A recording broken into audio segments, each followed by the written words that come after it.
Welcome to the Transcend podcast. This is a show where we motivate, inspire, and to learn with all your heart. My name is Matthew Arnold, exercise scientist, NASM certified personal trainer, corrective exercise specialist, and nutrition coach. Today I'm joined with Arin, professional gym rat and life coach.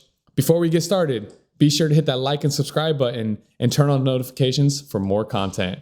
What's going on, Arin? Yo, what's going on, Matt? Man, hanging out, brother, hanging out. How are you doing today? Dude, we love to be here. It's a beautiful day today. It's actually finally we got down to this cool weather. Yes. If you are in the South anywhere, it's been hot as heck. Oh my gosh. We've been dying in the heat for like 6 months, I think.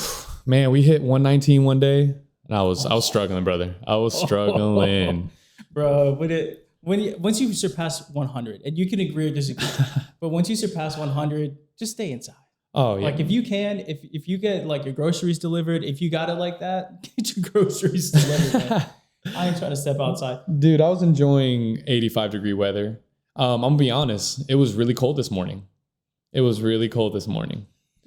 on that Texas, like once it drops below 70 or like near 70, you go through that fast transition of like, okay, it's great. And now you're like, oh, wait, it's cold. Yeah, grab the layers. Like I'm sad because I wanted to wear a hoodie today. I really was. I was like so excited to grab that hoodie for the first time. Yeah. And I think I was talking to someone the other day, and it's funny we say this because it was this moment where like, I was like, why are you wearing a hoodie? It's like 90 degrees, typical day in the summer. I'm like, 90 degrees out, why are you wearing a hoodie? She was like, it's protest. I protest the weather. And I was like, okay. They were ahead of the game, brother. They were ahead of the game. I am manifesting this cold weather right now. Yeah, man, I'm ready for it. And we'll bring it up again soon, I know, but like for sure, man, this weather. It's crispy. I'm living. But outside of that, dude, I had like what I'm going to coin this term is a Gymmalation. It's a coin term that I hope we can bring back later on. Okay. But overall, it's like, have you learned anything this week or in the past, mostly gym related? Like Matt said, it's like a professional gym rat. You know, so this is probably between sets. I'm staring at the wall and I'm like, oh my gosh. And it was mainly because I was working out on campus. Yeah. I was working out on campus and I realized I was like, man, I can't be real loud. You know, I got to mind my own here. Yeah. I really got to be respectful. And I think we talked about this. We worked out earlier this week as well. Maybe you feel the same way. I learn a lot in the gym, not every single session or every time I'm in the gym, but I do learn often, and I learn from so many different people.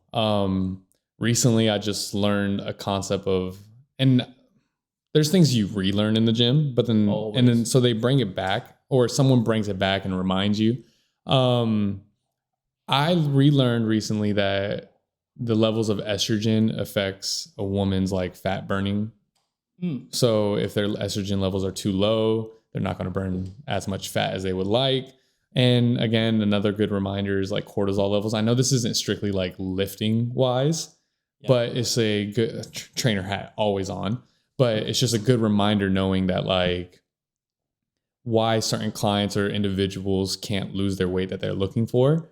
And if you're stressed out or if you're having an imbalance in your hormones, then you're not going to lose your weight. Or a plateau. Yeah, exactly. Or a plateau. Exactly. You got to change things up at times. That's very interesting you say that. And it's because like bodybuilders, when they go to compete and they're like freaking lean. Yeah. They'll talk about like some of the like the biggest eras right now, like C-Bum and his like biggest showcases right now, working on number 5, Mr. Olympia. Yeah, he's a being, man. He's a beast. Dude, absolutely. Yeah.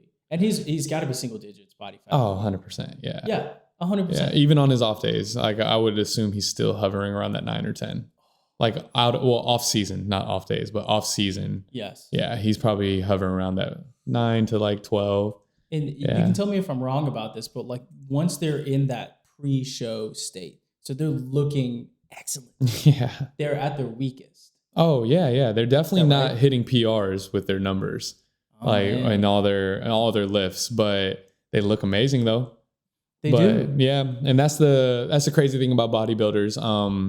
You can ask most of them, they probably have some form of body dysmorphia or they have like struggles with their eating habits. So yeah, it's a double-edged sword, if that's the right term. I don't know. But yeah, like they work so freaking hard and they have their struggles as well. Life isn't always peachy when you're as lean as a raisin. So I think that's good to know, because so many people out there are like, I want to lose fat, I want to gain muscle, Yeah. I'm trying to like look lean, I'm trying to look big. You know, take like an average high schooler or a 16, 17-year-old trying to like get big, get lean, look good, stuff like that. But they're like, I also want to squat 500 pounds. You're like, well, you give and take for sure. For sure. But if you ask me, man, if I can front squat 95 pounds for the rest of my life, I'll take that over a 400-pound squat. Like, that's just front personally. Squat at 95? Yeah, like for the next 25 years. Like if I can do that for 25 years, like I'll take that over a back squat 405. Don't get me wrong, I want to be strong, but like I think of longevity, and I think of like when you look at someone who's 45 plus, can they still move a certain way? And majority of Americans, they can't. So it's like take it where you want it, in a sense. Like if you want to lift 500 pounds, go for it. Risk over reward at that point. If I'm being honest, I'm not the strongest guy in the world. So it's easy for me to say, I don't want to squat 400 pounds. But in reality, like, what does it matter if you squat 400 pounds? If I need you to help me move my refrigerator, bro, I'm going to ask you to help me. I'm not going to lift it by myself. Yeah. Like that goes back to like two different kinds of strength. There's many, like a lot of people are like, I want to be stronger. You know, does that mean you want to move more weight? Is that one of what do you goals? mean by that? Like, right? Like that's where you start, is what do you mean by I want to be stronger? But continue. Exactly. Yeah. No, same path. I would say like the breakdown I'm looking to get at is like, there's a different kind of strength between like picking up a whole freaking fridge and all the muscle and strength that takes. Yeah. I'm talking like that 45-year-old dad. You know what I'm talking about? I'm talking about the dude who don't hit the gym but got calves of a god. Yeah. Like he doesn't go do calf raises at the gym at all. He just works in a different kind of strength area. Yeah. He's like throwing mulch bags down. He's like walking. That's that grown man strength, man. I'm wondering the day that I could get my grown man forearms, because these puny things, man. Like I don't know if it's like a thing when you hit 45. Most 45-year-old men that I see have those like farmer oil rig forearms, or we're in a generation where like men don't work as hard. But that's a whole nother topic. Yeah, brother. That's a whole nother. We'll document that again. I think we should circle back on it. But it's again it's a different kind of strength altogether. Yeah. You know, I watched this video of like this guy, like his wife was filming it. I'm sure like he looked like Santa Claus. I'm not gonna lie. But his wife was filming it. I'm sure that he was like, hey, honey, like I want to make this fun video for the kids and show them like Santa Claus still got it. But he had a big white beard, big old belly. And he's out in the middle of this field. So like we're nowhere near a gym. Now. You know, probably got like 16 acres worth of land. And he's got this old freaking fridge. And his wife goes, hey, honey, can you help move the fridge? And he's got the thing ratchet strapped closed. And he's like, yeah, sure. He just kind of like pulls his pants up a little bit. He's wearing like overalls and whatnot. Does he pick the whole fridge up? Dude, the whole fridge. He picked the whole fridge up.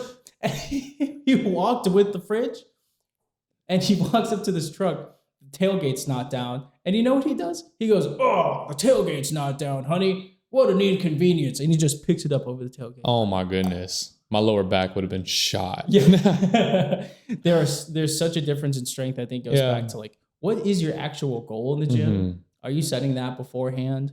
Yeah. Like, are you thinking about that when you're asking these like questions? And I think a lot of people who like start out are not quite there yet. Maybe they don't know. Maybe they just see some influencers. Maybe they have experienced some things in life through the sports or athletics that they have played in the past. Yeah. Well, we also live in a generation where like people want things so quickly, and they set a goal of like, oh, I want to lose 25 pounds. But what are your goals in between that to get to 25? Right? Or what are your goals in between that to get to your 225 bench? Like, how are you getting stronger? Most people aren't planning properly. Like, and they have a goal, but they don't know how to plan. And that's where someone like me comes in, where like I am a fitness coach and I may not look the craziest. I might not be CBUM, but at the end of the day, the knowledge and planning is where I can help. And I think most people, they don't have that structure. And let's be honest, when's the last time someone went 14 days of like being on point? you know? Yeah. And I think that's the biggest problem. Like I got a couple buddies right now who, especially one buddy, I'll shout him out right now. My man, Jose. He's Jose, wherever you're at. Yeah. Zoom in. Jose, you're crushing it, bro. I love you, man. He's really crushing it, dude. And I'm super proud of him. And he's not hitting the gym 7 days a week. But if you look at the last 3 weeks, the guy's been in there 4 to 5 times a week. And that's impressive, like that. And I'm not even asking for people to do that, just 2 or 3 times. But at the end of the day, like in those 3 weeks, is he seeing results? Maybe not. But at the same time, once you hit a certain point, you will start seeing it, Yeah. But we've been saying it for so long, consistency. You got to be consistent. But for the people joining us for episode 1, yeah. What do we usually say? It's all about consistency, and it doesn't matter how hard you go per session. It's all about getting in there. You're going to have a bunch of crap workouts, but it's about getting into the gym. So, and speaking of like gyms, man, we have the luxury of going to a very awesome, well-equipped gym. Oh, so an iron playground. Yeah. I think Dwayne "The Rock" Johnson would go in and be like, wow. Yeah, I think he would be impressed. Actually, C-Bum was at this gym last summer. Yeah, but it's definitely an influencer gym. But how would you compare the atmosphere of that gym to Gold's Gym? Dude, and I think like this is also a painted picture by society about gym rats.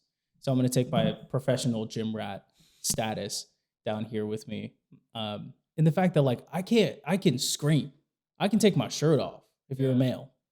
I can sweat it out. It's grimy in a safe and like clean way. But at the same time, like I can really work out and push myself. And that's the environment of the gym. So I'm not just talking about like, oh, it's just me pushing and screaming and whatnot. And really, honestly, no one really screams. Yeah. And we go at a different time. But to be honest, like it's just a great atmosphere. Yeah. And like you take that into like a Gold's Gym, or like if I were to slam the weights too hard, if I were to re-rack, and I think that's where like metal hits metal really. Yeah. It's not just like the rubber hitting the rubberized pads in the active area.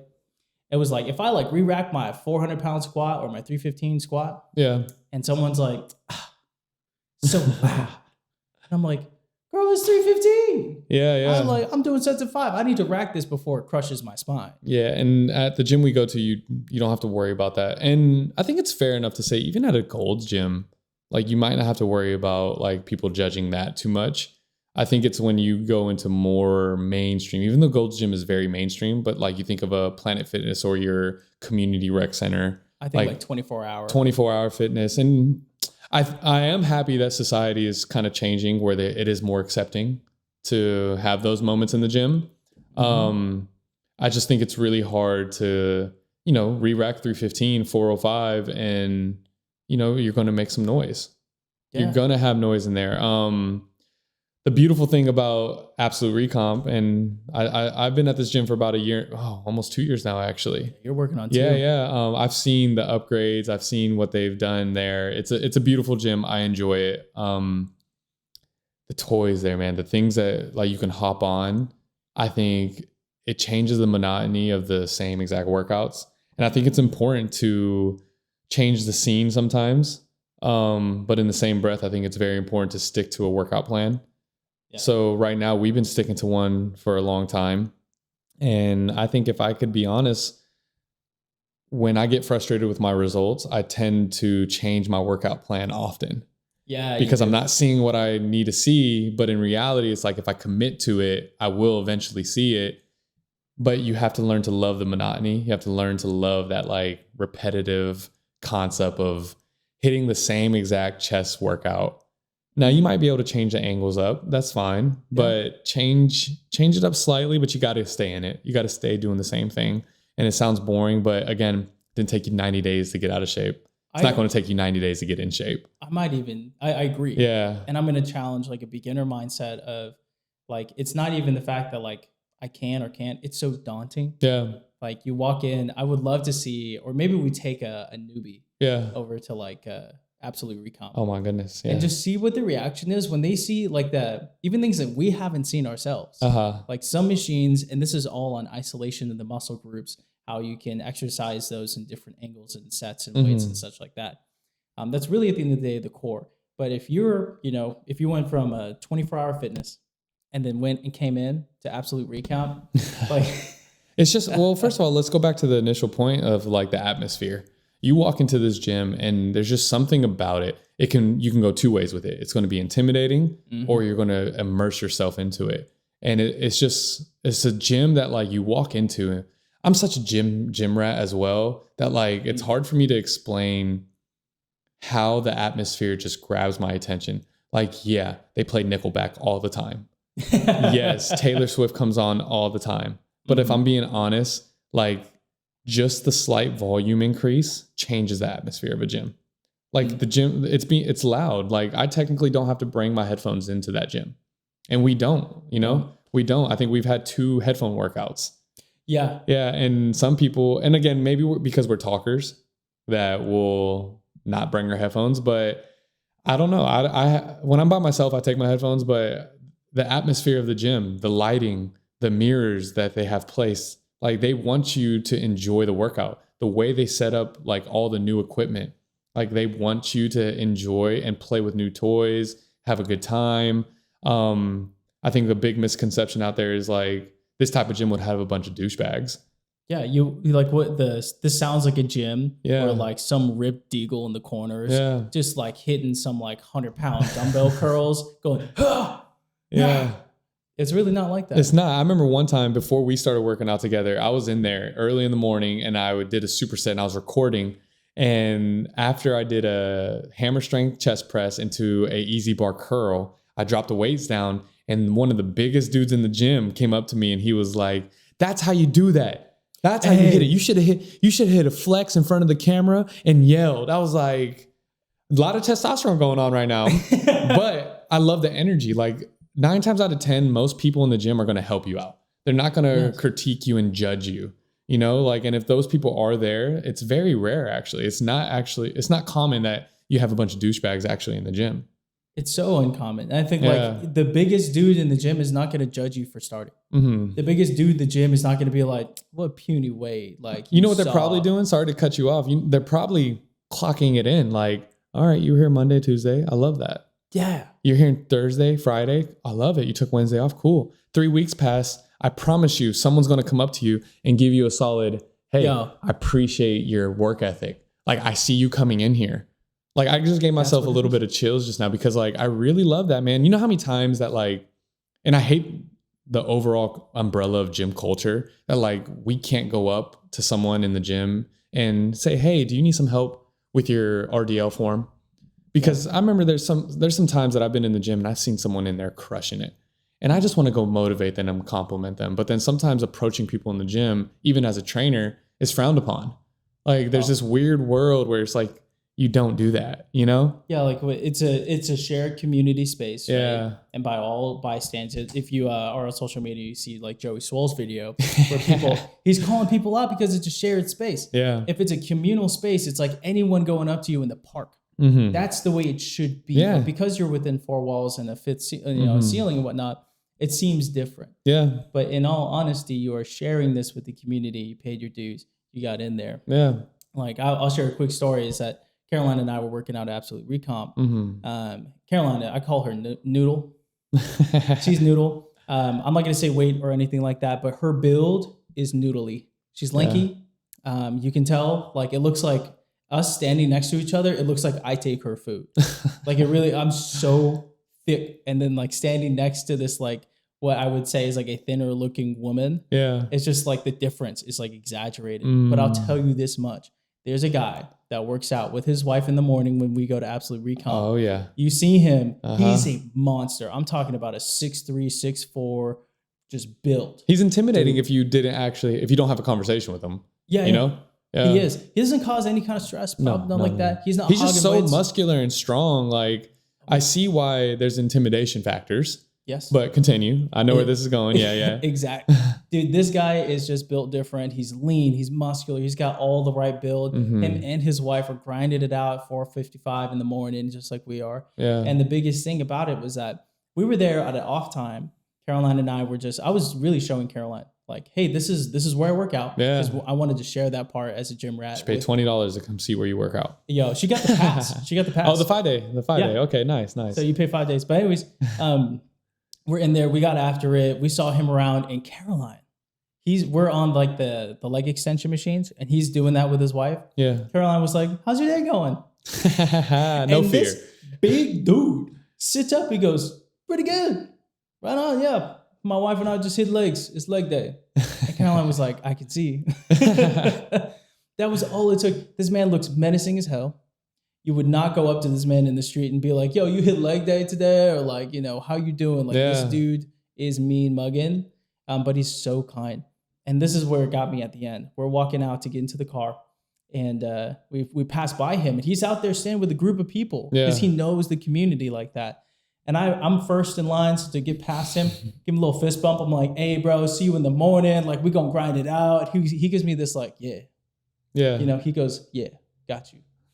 Right? Caroline's right behind me, and she passes right in front of him. You know what he does? He reaches out for that fist bump. He goes, "Good job today. I see you." Yeah.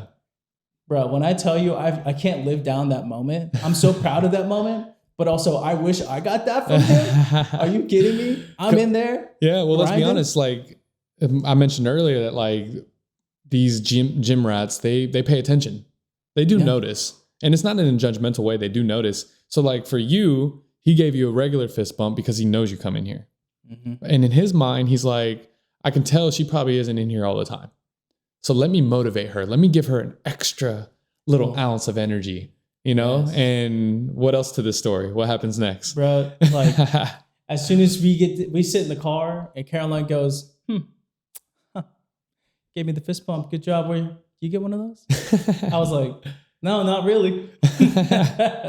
I cannot live it down. And honestly, I love that. Yeah. I love the fact that like she holds that above my head. Yeah, yeah. And that's amazing. But I think that goes to tell you, just like your point is saying, just like we notice because we're in there all the time. Yeah. And when we notice people are really trying, the first thing we want to do is help. Yeah. We don't want to shun anybody. No, never, never. And even if your form is like funky, like my first thought isn't, what is it? What are they doing? It's like, I would love to come over there and help you and critique and like in a positive like way. But I just know the society we live in, it kicks back a funky way, Yeah. So but I will say, I do think the gym world, the fitness world is going in the right direction. Yeah. I feel like I've seen videos out there. You've seen them too. You actually sent me one where the guy is like, "Hey man, do you need some help? Like I see you're doing a back row a certain way. I think I can give you a few tips." So I just would love that to be the direction we go in. So I know everyone has a little bit something different, but you know what? One thing is that I noticed about gym rats. Yeah. They don't really get sick. If you're showing up every single day. Yeah. And I'm talking about our typical gym rat anywhere between 4 to 6 days. Yeah. On average, I want to say. I'll throw a 3-dayer in there. A person who's 3-daying it. No, why not? I'll throw a 3-day in there. If you're strength training 3 days a week at the minimum, and that's not even a minimum, you can get away with more than that. You can get 15 minutes in your living room every day. Mm-hmm. But let's say you're going to the gym, a shared space where you're introduced to a lot of different things. Yeah. They're genuinely pretty healthy. I don't think anybody really gets sick. No, this can go so many directions for me personally. I think I annoy friends and family because every single conversation I have leads to the gym, leads to exercise. Yeah. I get it. Yeah. Genetics come into play. I get it that some people are at a certain point in life where, yes, they need to take medication. But I'm preventative. Like what I teach people is preventing you to have to get sick or take medication. Now it's not perfect. I still can get sick. Yeah. I'm not immune to anything. If I go lick the light pole outside, odds are I'm probably... Exactly. There's a chance I still get sick. But why not do everything you can to avoid that? Like, why not take care of yourself to where you're not getting sick? Most of my fitness friends don't get sick. And again, genetics come into play. How they eat comes into play. But if I had to be honest, if we took someone who works out 4 days a week compared to someone who doesn't work out at all and look at their sick days off from work, their hospital bills, I promise you the person who's taking care of himself, just fitness wise, not even nutrition wise, just fitness is probably going less. 100%. Probably going less. And if you match that, I would love to do a study on this. Honestly, maybe we just do a study. I wonder if there's a study already out there we can check and do our own too. There are definitely isolated studies of if you eat like hydroponics, like light microgreens, like what effect does that have? Peanuts, things like that. Like everything that we go into, I know a lot of people think of gym rats of like, oh, they're on the like keto diet. Yeah. What diet are you running that makes you so strong or makes you so powerful? Or, you know, are you just like carnivoring up, like just meat, protein? Yeah, just all the protein. I call it the protein. Man, yep. Everybody, if you're out there, protein. But to be honest, like, are you keto? And I'm changing subjects into it, but like, are you carnivore? Because obviously, like, there are micronutrients out there that you need. And if I'm like trying to get like you, Matt, trying to look like you, like what? Oh, stop. What do I do? Because I'm gonna be honest, man. I think it's a blend of like the top three, in my opinion. Carnivore is fairly new, but the protein version. But from keto, vegan, and the carnivore diet, between all of those, I think it's a blend of all. I'm a firm believer in getting your fiber in, and where are you getting your fiber from? It's a lot of your greens, your plants. Right now I'm in a phase where I'm not eating a lot of greens in like my plants. So I'm taking a green supplement, you know, and it's just your generic supplement from Walmart. I used to take First Forms greens, and beets. I've tried AG1s. It's very pricey. So I'm definitely messing around with the Walmart greens. But to answer your question, I think I play with the concept of keto. Like lower, but I don't do no carbs. I'm definitely diving into carbohydrates. That's my source of energy. So for anyone to tell you that you shouldn't be eating carbs, I think that's a lie. I'm sorry to like fight that so much, but fallacy. You need carbohydrates. Like, let's be honest. If you eat fruits, you're getting carbohydrates in your body. You know, so everything has carbs. Yeah, and most people aren't doing keto the right way, anyways. Every 14 days, you're technically supposed to get out of ketosis. So on that 13th day, you're supposed to eat some carbohydrates, get your body out of it, because if you stay in ketosis for so long, your body just adapts to that. And then what's the point of cutting the carbs out? You're not actually going to get the benefits of low carbs, high fats. And that's what keto is. High protein, high fats, no carbs pretty much. So I think once you get over, I think it's 50, don't quote me on it, but if it's 50 grams of carbs in a keto diet, then you're like, if you're over that, you're not in ketosis. Yeah, and it's once you go over some kind of limit that they're putting on it, and I'm not calling this like, you know, anything crazy, but 50 carbs is hard to stick to. One. Oh my goodness. Like just getting your fruit, like eating some blueberries, carbs. Yeah. Like you want a slice of bread, and you're in keto, better be gluten free. You're buying all the extra stuff. Protein shake that you have. Most protein shakes are going to have a couple grams of carbs. To stick to under 50 grams of carbs a day is rough. But you know what else is rough? Eating 300 grams of carbs. Like if you're actually trying to keep it clean. Like I can hit 300 grams of carbs if I'm keeping it dirty. Yeah. But if I'm hitting some like Taco Bell, because I'm like, and then dirty bulk. Let me dive into the vegan side of all this. Like I am a firm believer in a plant-based diet, eating more vegan, but maybe not the vegan protein stuff. Like I think where vegans go wrong is when they are going vegan, they're not actually consuming enough protein. And especially if you're in the world of like building muscle, if you're not getting enough protein, guess where that energy is coming from? Your muscles. You're going to deplete your muscles. The workout that you're doing is pointless at that point.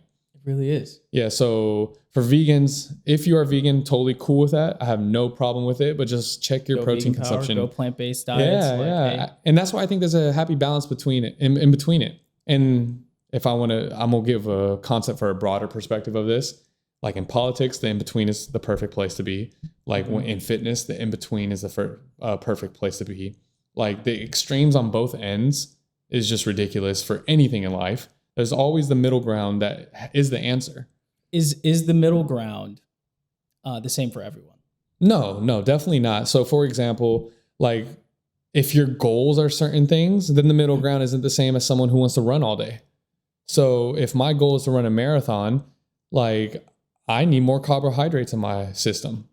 You do. And now let's dive into that really quick, just real quick. The reason why you see a lot of marathon runners who are out of shape, triathlon runners they look out of shape. Let me rephrase that. Most marathon triathlon runners look out of shape is because they're probably not getting the proper nutrients into their body to give like that thin, muscular, lean look. There's a lot of like chubby, hold a lot of fat marathon runners. And it's because they're not honestly, they're not giving themselves enough protein. So their body is holding onto the fat. So for energy. Yeah, it goes straight to storage because they think, oh, I need more carb. I need to carb load before this. And they do it enough throughout the week, like especially as they're practicing.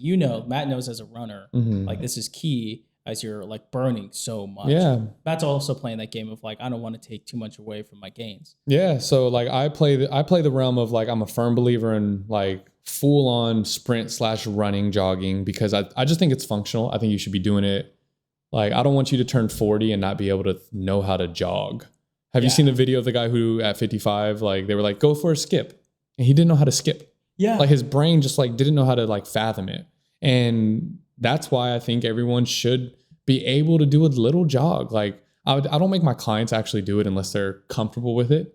But my philosophy, my theory on cardio is there's so many different forms of cardio that you can do that are better than running, but you should be able to run. You should be able to go off into a run.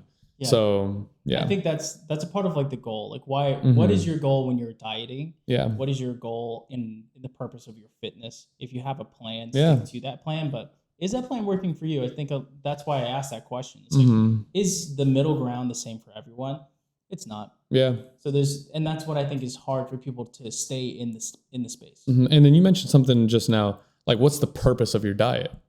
So I think that's the most important question. What is your purpose for increasing your protein or decreasing your carbohydrates? Are you bodybuilding and that's why you're lowering your carbs? Are you increasing your protein because you want to hit a lift and hit certain numbers to be stronger, which at that point you need more carbs as well? Are you a runner? Are you avoiding like heavy meals at times because you know you're going to go on a 12-mile run? But then are you prepping the night before, carb loading the night before, so you can go on that long run the next day? Because the meals the day before, in my opinion, are what sets you up for the next day. Yeah. Like there are moments, like don't get me wrong, if we go for a lift right now and I throw some honey on top of my apple, that's like my carb load, like that's my energy for that workout. That's my pre-workout in a sense. Yeah. So that's what gets me going. So it's all about your purpose, like your purpose for your exercise. And then your goals from there. Like, are you structuring it properly? And if you have no idea where to start, that's where people like me, that's where a lot of my friends who are coaches as well, that's where they come into play. There's a purpose on paying for a trainer. It's not because that trainer's just going to boot camp you all day. Like they're not going to just sit there and tell you 10 more reps. Like that's not the goal of that. The goal is to help you to your goal. Yeah. I think choosing a trainer, choosing like let's say, give you an example. You were a trainer. You worked like 12-hour days where you had like 1-hour sessions. You just went, so Matt has that perspective. I come from the perspective of like the customer side. Yeah. I'm paying someone. Like, I think there's some important things to understand when you find a trainer that they respect your goals. Yeah. And if you don't know what those are, I would suggest not going to your nearest gym rat who may seem very smart. Yeah. Who may seem like he has it all together. To find some advice like from a more professional person. I think that's someone who meets like the same ideals that you have. Yeah, and right? I would be very careful. And I know I wrote this topic down for a later podcast, but like, how do you find a good coach? And it sucks that like anyone can get a certification. Anyone, like just like me, I got my nutrition certification through NASM, but I also have some background in school with it as well. Like I'm not done with that degree, but like. And I have a lot of practice on my end. Like I really do. Like, and your average, I hope I'm not offending anybody, but your average 24-hour gym rat or your average 24-hour gym trainer, like the person who's at Gold's Gym, they got a certification and they played football back in the day and they look good. Yeah. So their concepts, don't get me wrong, for the general public, what that trainer would push would actually help. But when you get out into the nitty gritty, once most people hit the plateau that they're trying to break, those average trainers aren't going to be able to help you break that plateau because they don't understand nutrition. All they know is push. They don't know anything about reverse dieting and changing your metabolism from there. And let's be honest too, they don't know how to talk to you. Like that's the biggest part too, is like, how are you as a coach? Can you motivate that person? Because I can tell someone 10 more reps. I can lie to them and say, if it burns, it works. Mm-hmm. Like that's not how you coach someone. I think like a good coach is going to look at someone who has an eating disorder, right? For instance, and like take that into account into the dietary plan, because they know they're going to stick to that plan much easier than saying, all right, look, you just got to eat more, like overall, I don't care what you eat, just make sure you get the calories in. Like you can go to like your favorite places, and someone with an eating disorder is not going to be able to take that into account. No. And I think a lot of these guys who have always looked good their whole lives and they become trainers because they, no offense again, because they don't know what else to do in life. Yeah. Like they don't understand what it takes to lose weight. They don't really understand what it takes to gain muscle because one, they probably have really good genetics. Two, they've been playing sports since they were 10. Since they were 10, dude. Yeah, and they've been active their whole lives. They don't know the struggle. And I'm not asking trainers to get super out of shape to then understand the struggle. That's not healthy either. And then I'm not saying that these trainers aren't out there, like the ones who did play football back in the day, but it's the ones who really care that actually matter. The burnout rate for trainers, or the turnover rate for trainers is like 80%. Most people who go into the training world only stay 80% of the time. I mean, I'm so sorry, 20% of the time. So yeah, they actually don't stay consistent with it. Dude, that's a great point too, is I think a good trainer is going to try to educate you. Yeah. And again, if their education is you're looking for a trainer for what? To back it up just a little bit. Mm-hmm. You're looking to a trainer to get inspiration, motivation, accountability. And I think as well as lessons. You need to learn something that you don't know. Mm-hmm. And if your trainer is just pushing you 10 more reps and that's it, and oh, everything's going to be in the workout, don't worry about it, they're wrong. Yeah. Even as a very well educated and still learning gym rat, they're wrong. What's the first word in training? Personal. Ooh. You have to be personal. You have to be able to connect with your client. Just telling them 10 more reps or telling them oh, you're not working hard enough. Okay, well, as a trainer, are you trying to understand their day?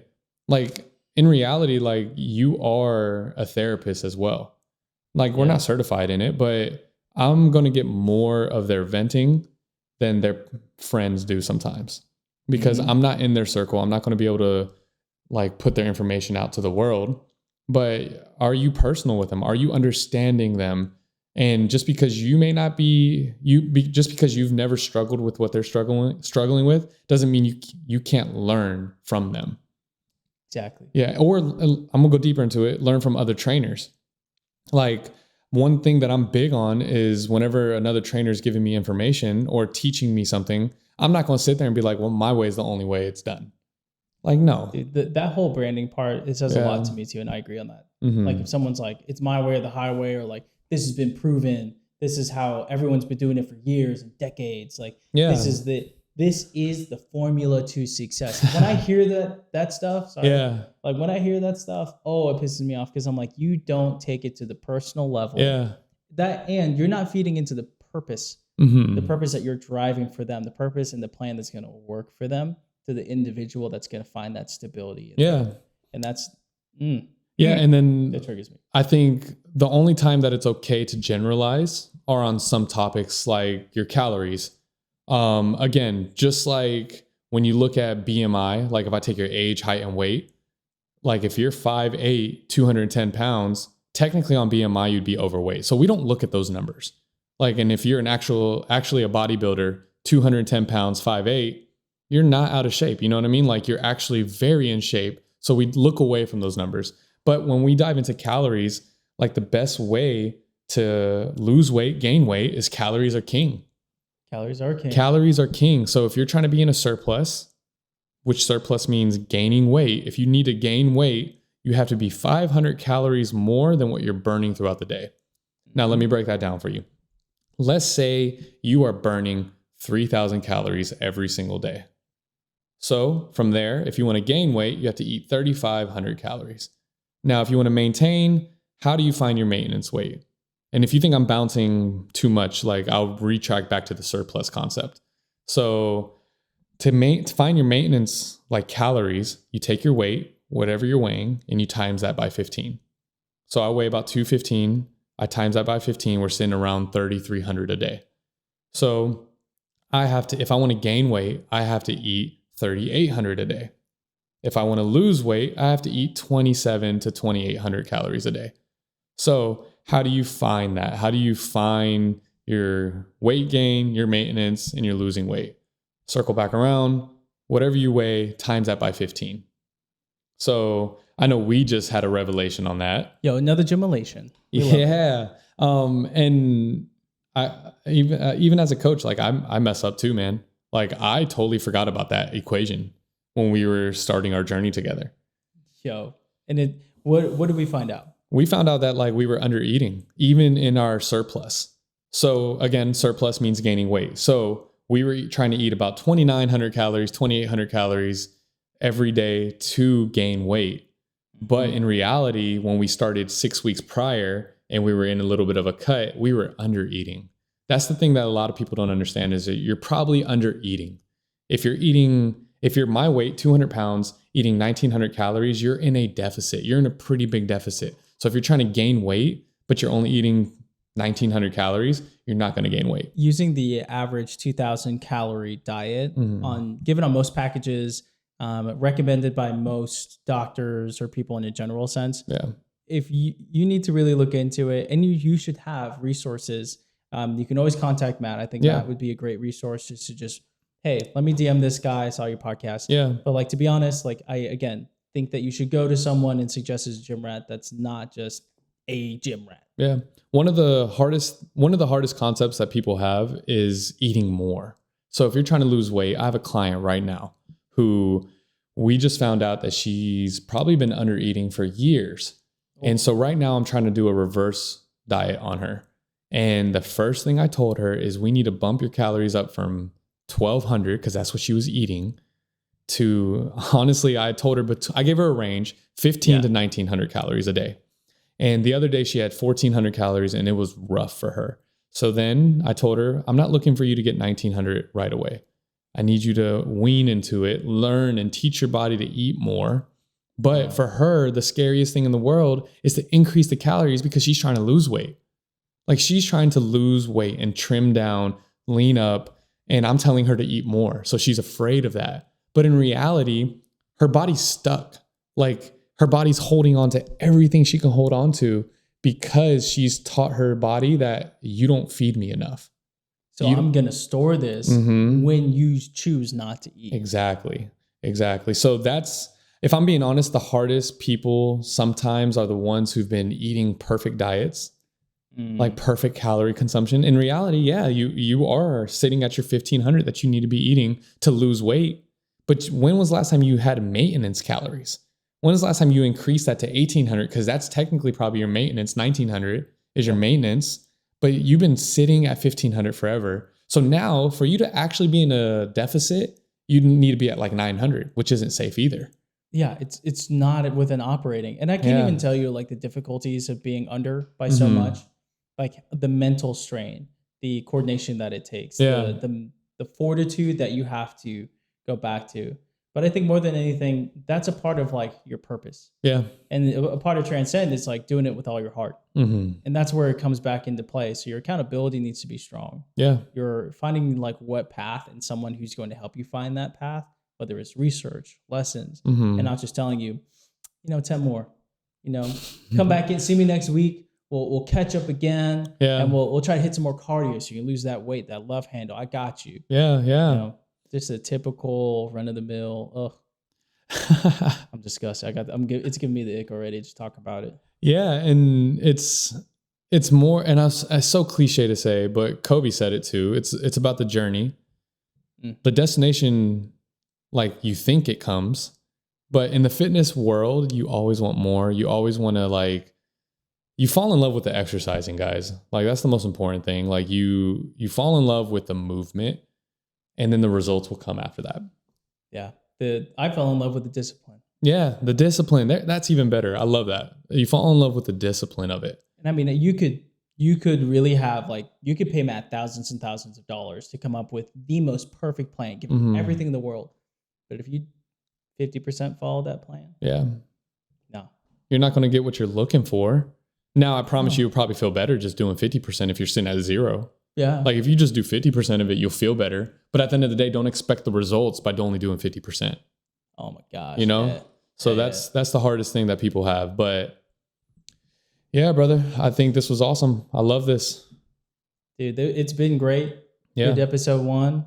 And we'll come back for more next time, man. It's Yeah. gonna be, there are a couple things I'm sure we want to retouch on. Yeah.